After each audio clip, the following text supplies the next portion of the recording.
Hello guys, my name is Shri Sharma and my channel name is Law for Beginners and I am here to give you detailed information about the topic defamation. So guys, अगर आप इस word को ध्यान से सुनेंगे defamation, इस word में आपको defame मिलेगा। defame का मतलब होता है किसी की इमेज खराब करना, किसी की इंसल्ट करना या फिर किसी को नीचा दिखाना।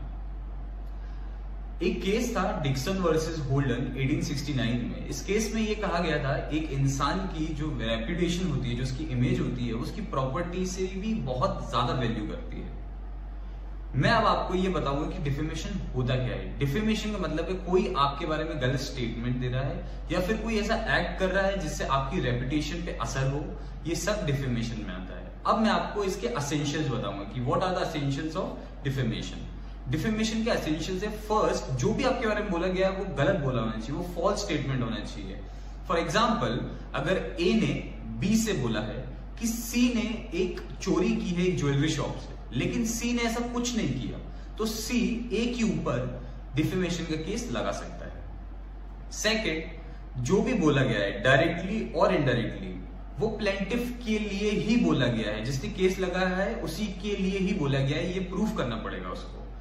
थर्ड, जो भी चीज बोली गई है वो पब्लिक होनी चाहिए। ऐसा नहीं कि आपने कुछ लेटर लिखा, कुछ लेटर में लिख दिया और आपने आपके पास रख लिया, तो वो डिफेमेशन में नहीं आएगा। लेकिन जैसे आपने उस चीज को पब्लिक किया या सोशल मीडिया पे डाला, वो चीज डिफेमेशन केस में आएगी। सेकेंडली, ये बात है कि अगर आप कोई बात करते हैं, कोई गलत बात करते हैं, किसी की इंसल्ट करते हैं दो लोगों के बीच में, तो वो डिफेमेशन में नहीं आएगा। लेकिन जैसे ही आप दो लोगों से ज्यादा लोगों के बीच में बोलते हैं, तीन लोगों के बीच में अगर आप बात करते हैं या फर्स्ट वाले की बुराई करते हैं सेकंड वाले से, वो चीज डिफेमेशन केस में आएगी। डिफेमेशन दो तरीके के होते हैं, फर्स्ट सिविल नेचर के, सेकंड क्रिमिनल नेचर के। जो सिविल नेचर के डिफेमेशन होते हैं वो उस केसेस में आप कोर्ट से कंपनसेशन डिमांड करते हैं। कंपनसेशन बोलते हैं कि आपको कंपनसेशन चाहिए कोर्ट से।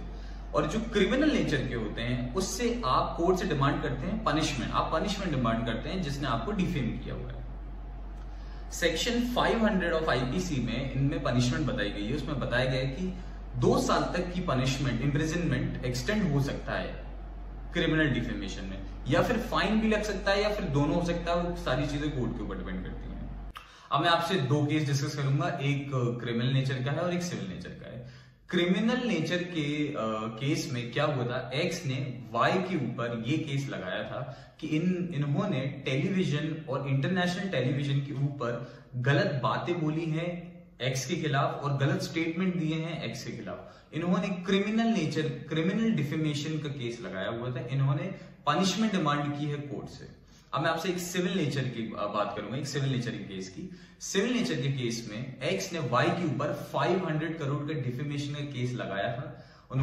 एक्स ने ये कहा था कि वाई ने उनके खिलाफ गलत इंफॉर्मेशन वायरल की है, गलत स्टेटमेंट बोले हैं, उसकी वजह से उनकी रेपुटेशन पे हार्म हुआ है और उसकी वजह से 500 का लॉस हुआ है। इसलिए उन्होंने 500 करोड़ के डिफेमेशन का केस लगाया क्योंकि उनको। So guys, please like, subscribe and share. और अगर आपको कुछ टॉपिक्स पे वीडियोस चाहिए, कुछ एक्सप्लेनेशन चाहिए, तो आप प्लीज मुझे कमेंट सेक्शन में बता सकते हैं। Thank you.